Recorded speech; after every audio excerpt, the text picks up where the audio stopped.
गवई साहब को एक मौका हाथ लगा था। मेरे ख्याल से गवई साहब ने मनुवादी मानसिकता के जो लोग हैं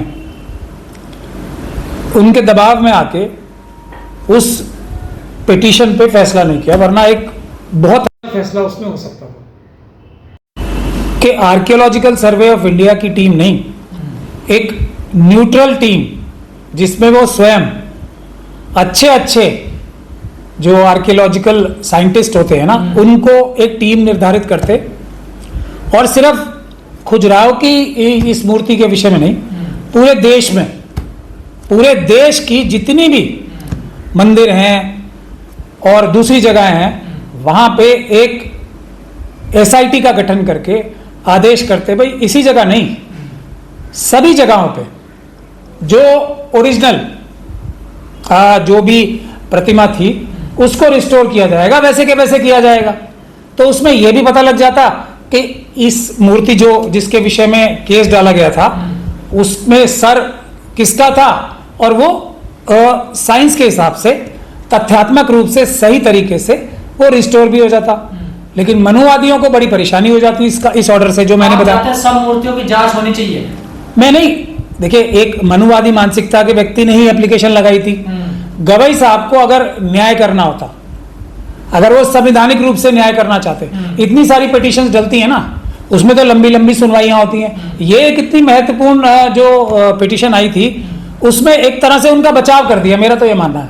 और अब बचाव तो कर दिया, लेकिन मनुवादी मानसिकता के लोग तो बचाव करो या उनका विरोध करो, वो तो आपका विरोध करेंगे ही ना, क्योंकि आप पैदा अम्बेडकरवादी घर में हुए, मनुवादी घर में नहीं हुए।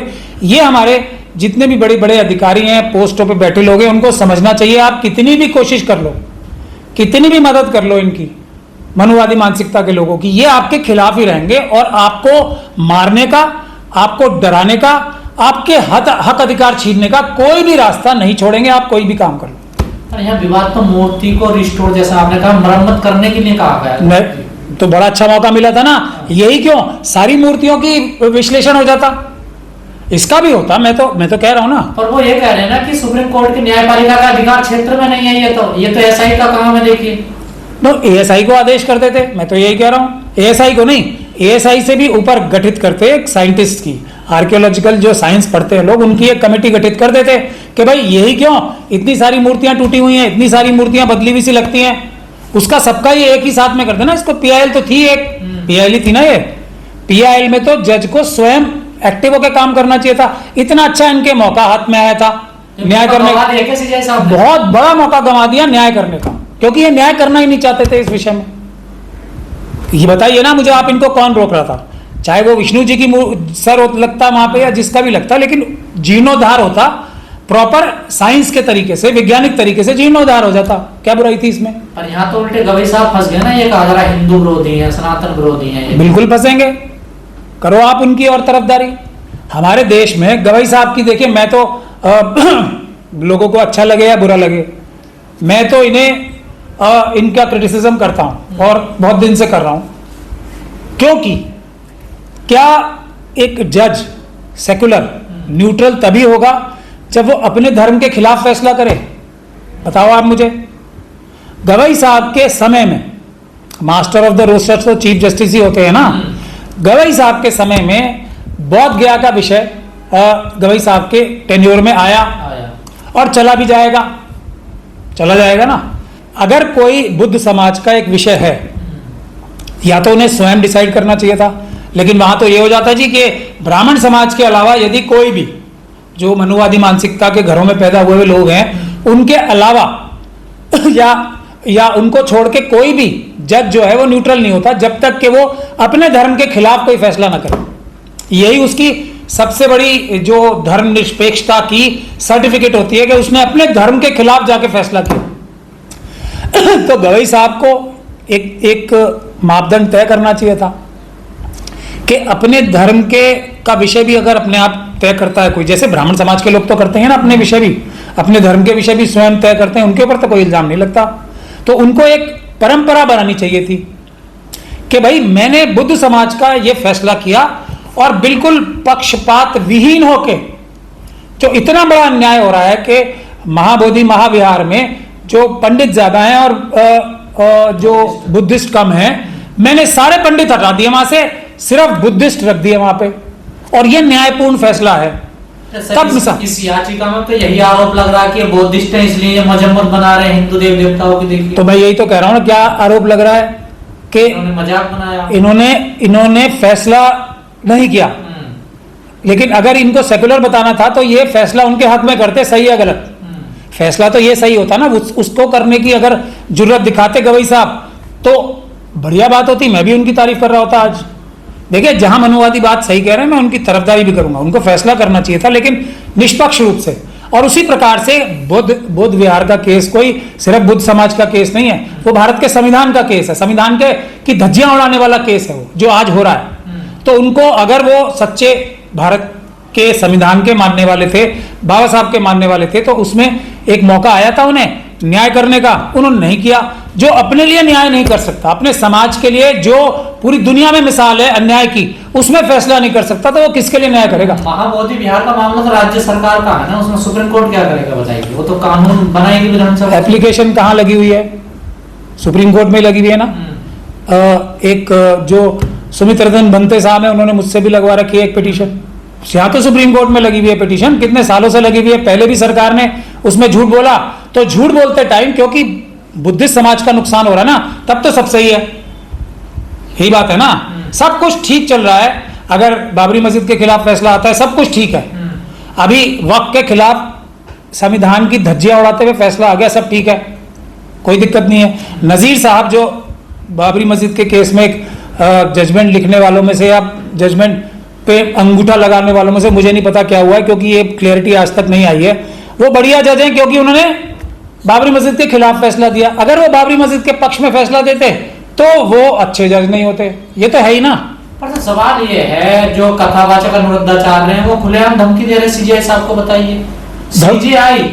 सीजीआई को धमकी नहीं दे रहे हैं, आपको गलतफहमी है, वो गवई साहब को धमकी दे रहे हैं। इस गलतफहमी से दूर हो जाओ। धर्मी बता रहे हैं उनको और काहे रोटी तोड़ रहे हैं कुर्सी पे, ऐसी बातें कर रहे हैं। तो बिल्कुल ठीक बोल रहे हैं ना, वो चीफ जस्टिस तो वो है ही नहीं उनकी नजर में, तो वो उन्हें चीफ जस्टिस मान ही नहीं रहे। चीफ जस्टिस उनकी नजर में वो जब होते जब वो गलत फैसला करते, उनके पक्ष में फैसला करते।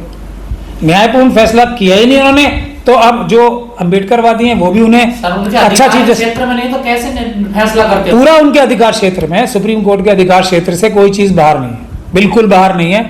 अब अच्छा वही देख लें तो फिर ये बाबरी मस्जिद में कौन सा फैसला किया है?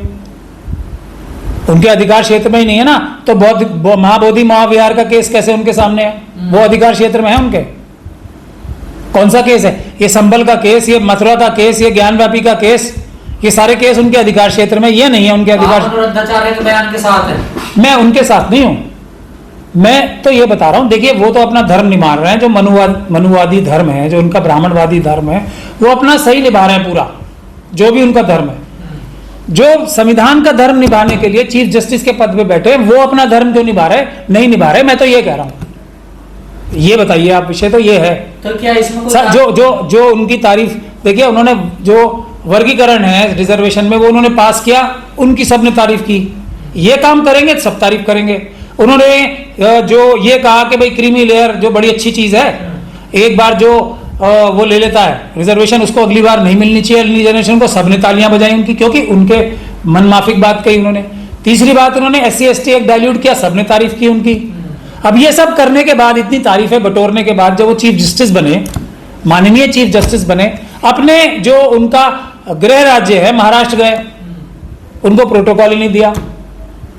चीफ जस्टिस कहाँ है? वो अपने आप को स्वयं भी चीफ जस्टिस नहीं मानते, मुझे ऐसा लगता है।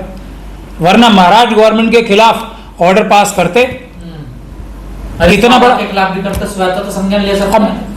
वो चीफ जस्टिस होते तो करते ना, ना वो चीफ जस्टिस को गाली दे रहे हैं, तो गवई साहब को गाली दे रहे हैं। गवई साहब के अंदर हिम्मत है या नहीं है वो खुद ही जाने, क्योंकि अगर वो चीफ जस्टिस होते तो इस बात को समझते कि किस इंसान की मजाल है, अच्छा किया फैसला, बुरा किया, अच्छी की टिप्पणी, बुरी की टिप्पणी। कितनी टिप्पणियां रोज सुप्रीम कोर्ट और हाई कोर्ट के जज करते हैं कि नहीं करते हैं? क्या क्या नहीं करते, कोई नहीं बोलता ना, हम जैसे लोग भी नहीं बोलते उनके खिलाफ इस तरह की भाषा, जिस तरह की भाषा ये अनिरुद्धाचार्य साहब ने की है। तो अब अगर वो चीफ जस्टिस, असली चीफ जस्टिस होते, तो अपनी तो उनकी इज्जत उनके अपने हाथ में है, लेकिन जो चीफ जस्टिस की कुर्सी पे बैठे हैं उस कुर्सी की इज्जत भी तो उन्हीं के हाथ में है। ऐसा इबरतनाक सजा देते कि दोबारा किसी की चीफ जस्टिस के खिलाफ कुछ बोलने की जुर्रत ना होती, लेकिन वो ये करेंगे नहीं। ये मैं अभी से आपको क्या आप कहना चाह रहे हैं कमजोर है सीजीआई जो है? वो सीजीआई गवई साहब पूरी तरीके से सीजीआई का मतलब नहीं समझ पाए, मैं ये कह रहा हूँ। तो सर क्या जिम्मेदारी है सीजीआई की, वो समझ नहीं पाए अभी तक। सर जिस तरह उनकी जिम्मेदारी ये है कि पूरी न्यायिक व्यवस्था को बचाएं। चीफ जस्टिस कोई गवई साहब नहीं होते, चीफ जस्टिस पद होता है। प्रधानमंत्री जी कोई मोदी साहब नहीं है, प्रधानमंत्री एक पद होता है, मोदी जी उस पर बैठे हैं सिर्फ। उस पद की गरिमा की रक्षा करना मोदी जी की है, मोदी जी ने तो पूरी धज्जियां उड़ा रखी है। उसी प्रकार से गवई साहब भी अपने चीफ जस्टिस ऑफ इंडिया के पद की, अपनी इंस्टीट्यूशन की रक्षा नहीं कर पा रहे हैं। बिल्कुल सही और सीधी सच्ची बात है।